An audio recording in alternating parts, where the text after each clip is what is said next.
নগাঁৱৰ ৰাঙলুৰ ইষ্টেমাত মাৰপিট। ইষ্টেমাৰ আয়োজক কমিটিৰ গুণ্ডা বাহিনীৰ প্ৰহাৰত গুৰুতৰভাৱে আহত দুই ভাই ককাই। আৰক্ষীৰ দ্বাৰস্থ হৈও পোৱা নাই ন্যায়। ন্যায়ৰ পৰা বঞ্চিত ভুক্তভোগী কাষ চাপিল সংবাদ মাধ্যমৰ। নগাঁও জিলা প্ৰশাসনলৈ ন্যায় দিয়াৰ আহ্বান। বিগত 6 ফেব্ৰুৱাৰীৰ পৰা 8 ফেব্ৰুৱাৰীলৈকে নগাঁৱৰ ৰাঙলুত অনুষ্ঠিত হৈছিল এক ইষ্টেমা। এই ইষ্টেমাতেই অন্যান্য ব্যৱসায়ীৰ দৰে ব্যৱসায় কৰিবলৈ গৈছিল লাহৰীঘাটৰ দুই ভাতৃ মুছাৰফ হুছেইন আৰু মুজাহাৰুল হুছেইন। শুকান ফলৰ দোকান দিবলৈ দুই ভাতৃয়ে ইষ্টেমা কমিটিৰ লগত প্ৰতি বৰ্গফুটত 400 টকাৰ দৰত দোকানৰ স্থান নিৰ্ধাৰণ কৰে। পৰৱৰ্তী সময়ত নিৰ্ধাৰিত ভাড়াৰ পৰিমাণতকৈ অধিক ধন বিচাৰি দুই ভাতৃক বেয়াকৈ মাৰধৰ কৰাৰ অভিযোগ ইষ্টেমা কমিটিৰ মতিবুৰ ৰহমান, মৌলানা জাকিৰ হুছেইন আৰু আন কেইবাজনৰ বিৰুদ্ধে।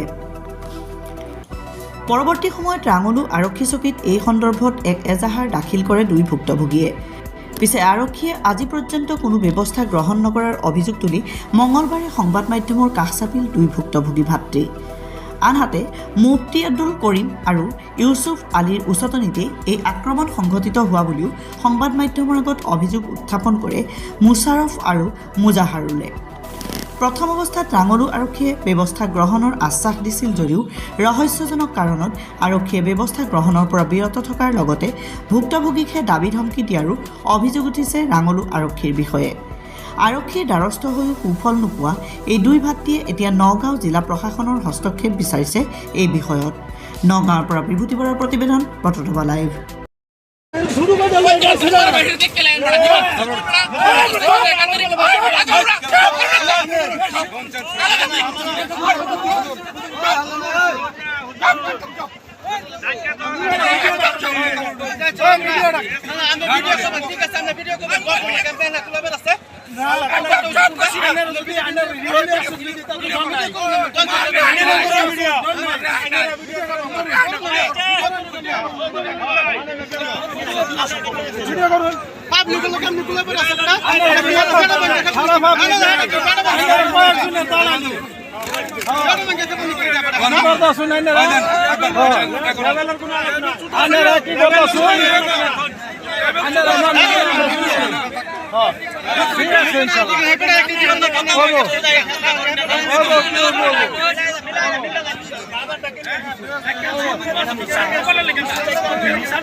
ব্যবসা করো 2-3 হাজার দিতে পারুন না আমরা 2-3 হাজার লাখ লাখ আমরা বিকাশের সামনে সময় আছে না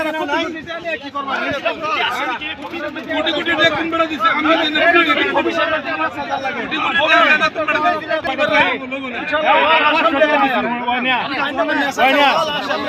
আমি 10 ফুট টাকা লুছি আমরা আরেক বস্তু অনুদান এলাকা আপনারা যে সারা মার্কেট নষ্ট করো এই লাখ লাখ টাকা দোয়া না এর 1-2 হাজার টাকা আপনি কালেকশন দেন না আপনার মতো মানুষ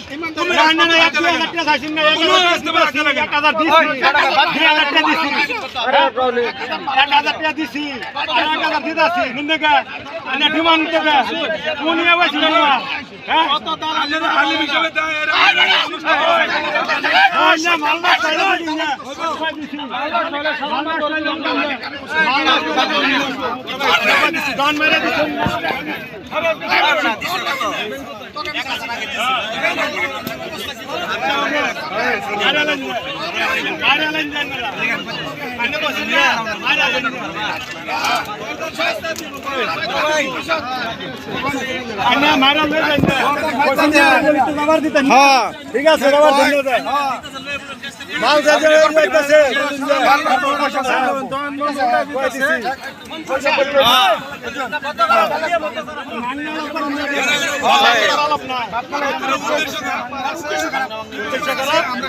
মাল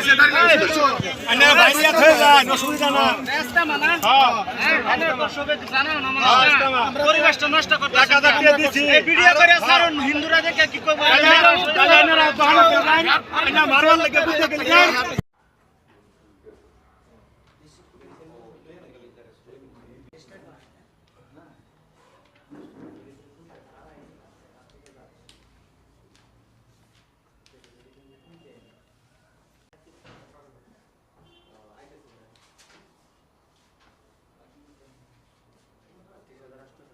6, 7 আৰু 8 তাৰিখে ৰাংগলু আলমী চোৰাৰ তত্ত্বাৱধানত এটা ইস্তেমা হৈছিলে।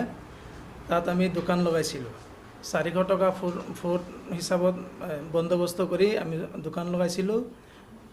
মুঠ 4,000 টকা বন্দোবস্ত হৈছিলে। সিহঁতে আহি পেলাই 10 ফুট সিহঁতে আহি পেলাই আমাৰ তাত 4,000 টকাৰ জেগাত 7,000 টকা বিচাৰিছিলে। কমিটিৰ মানুহে বিচাৰিছিলে। আমি সেই পইচাটো অমান্তি হোৱাত নিদিয়াত সিহঁতে আমাক নি পেলাই অফিচৰ কথা কৈ নি পেলাই তাত গুদাম ঘৰত নি পেলাই আমাক নি পেলাই বান্ধি থৈছে। বহুত মাৰ দূৰ কৰিছে। 10টা বজাত বান্ধিছে, প্ৰায় 5টা বজাত এৰিছে, যেতিয়া ইস্তেমা ভাঙিছে। তাৰ মাজতে আমি ইমান ইহঁতক যেতিয়া প্ৰাৰ্থনা হৈছিল, আমাৰ দোৱা হৈছিলে, দোৱাৰ কাৰণে আমি বাৰ বাৰ অনুৰোধ কৰিছোঁ, বোলে আমাৰ হাতটো খুলি দিয়ক, আমি দোৱাটো কৰোঁ। দোৱাটো কৰিবলৈ দিয়া নাই। আৰু নামাজৰ টাইমত যেতিয়া আজান হৈছিলে, তেতিয়া আমি বাৰ বাৰ কৈছিলোঁ, বোলে আমাক 5 মিনিটৰ কাৰণে হাতটো খুলি দিয়ক, নামাজটো পঢ়ি লওঁ। সিহঁতে নামাজো পঢ়িবলৈ দিয়া নাই, দিনত বান্ধিছে। তাৰপাছত আমি যেতিয়া কৈছোঁ পানী খাবলৈ বিচাৰিছিলোঁ, পানী দিয়া নাই। পেচাবৰ হাজত হৈছিলে, তেতিয়া কৈছোঁ তহঁতে ইয়াতে পেচাব কৰ, ইয়াতে পায়খানা কৰ। আমাক আৰু পেচাব পায়খানা কৰিবলৈ দিয়া নাই। বহুত অত্যাচাৰ কৰিছে, মাৰপিট কৰিছে আমাক মতিবুৰ আৰু জাকিৰ। আৰু এই ইস্তেমাৰ মেইন মানুহ আছিলে আমাৰ মুফতি আব্দুল কৰিম চাহাব আৰু ইউছুফ আলী আৰু হাছান প্ৰফেচাৰ। তেখেতসকলে বস্তুটো জানিছিলে, জানি বুজি সিহঁতে আমাক বচোৱা নাই। আমাৰ মানুহ তাত গৈ পেলাই কৰিম মুফতি হুজুৰৰ তাত যেতিয়া কৈছিলে, বোলে হুজুৰ এনেকুৱা কথা, আমাৰ মানুহখিনিক বান্ধি থৈছে, মাৰপিট কৰি আছে, তো আপুনি গৈ বচাওক। কৈছে আপুনিও তাত নাযাব, আপুনি গ'লে আপোনাকো মাৰিব। আমি 8 তাৰিখে ঘটনা হৈছিলে। আমি 8 তাৰিখে এজাহাৰ দিলোঁ ৰাতি 12টাৰ পাছত। ৰাংগুলো থানাত এজাহাৰ দিছিলোঁ, কিন্তু এতিয়ালৈকে কোনো পোৱা নাই, কোনো ব্যৱস্থা লোৱা নাই। ইয়াৰ আগতে আৰু 2-3টা চেনেলত বাজিছিলে, নিউজটো বাজিছে, কিন্তু সিহঁতে কোনো এতিয়ালৈকে ব্যৱস্থা লোৱা নাই, কোনো ব্যৱস্থা লোৱা নাই। আমাৰ পৰা 7,000 টকা দাবী কৰিছিলে। বন্দোবস্ত 4,000 টকা আছিলে। হয়, দোকানৰ ভাড়া বাবদ।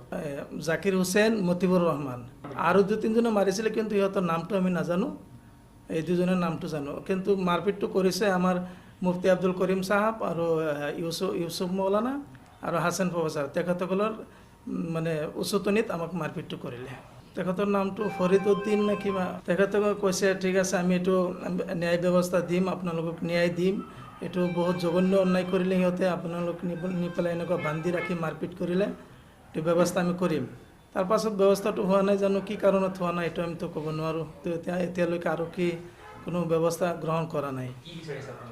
এতিয়া আমি আমাৰ নগাঁও জিলা SP ছাৰ আৰু DC ছাৰ, পুলিচ প্ৰশাসনক আমি এইটো অনুৰোধ জনাওঁ, যাতে আমি ন্যায় ব্যৱস্থাটো আমাৰ লাগে। থানাত আমাক মাতিছিলে, এতিয়া সিহঁতে আমি যিদিনাখন এজাহাৰ দিলোঁ, তাৰ পাছতে মাতিছিলে। মাতি পেলাই সিহঁতে এতিয়া আৰু উল্টাকৈ আমাৰ ওপৰত কৈছে, তহঁতৰ ওপৰত আৰু 2-3টা কেছ লগাই দিম, তহঁতক আমি চাই দিম। কিন্তু উল্টাকৈ আৰু এতিয়া আমাৰ ওপৰত কেছহে কৰিছে। কিন্তু মিলাপ্ৰীতিৰ ক্ষেত্ৰত আমাৰ যে চামান কৰিলে, নষ্ট কৰিলে, দোকান ভাঙচুৰ কৰিলে, দোকানৰ চামান পেলাই দিলে, আৰু দোকানত যে পইচা আছিলে, এই পইচাটো লুটপাট হৈ গ'ল, সেইটো ক্ষতিপূৰণৰ নামত একো নাই। এতিয়া খালি কৈছে, মানে আমাৰ ওপৰত উল্টাকৈ হেঁচা দি আছে, তহঁতক ঘৰৰ পৰা উঠাই আনি পেলাই তহঁতক একদম দুনিয়াৰ পৰা নাইকিয়া কৰি দিম। এইটো কথা কৰিম মুফতি চাহাবে বাবুকে দি আছে। দোকানৰ পৰা পইচা লুটপাট হৈছে। আমি আহি পেলাই 2জন বাইকক এটা দোকানতে আছিলোঁ। 2জনকে নিয়াৰ পাছত আহি পেলাই আমি কমচে কম 1 লাখ টকাৰ চামান পোৱা নাই, আৰু নগদ কেছ পইচা আছিলে 15,000 টকা, সেইটো পোৱা নাই। কৈছে এনেই মিছামিছি আমি বোলে কমিটিৰ পইচা ডকাতি কৰিছোঁ আৰু কিবা কিবি লিখিছে, এইটো আমিতো গম নাপাওঁ। কিন্তু সিহঁতে কৈছে যে 2টা কৰিলোঁ আৰু কেছ কৰিম তহঁতৰ ওপৰত। এতিয়ালৈকে কোনো আমি ন্যায় পোৱা নাই।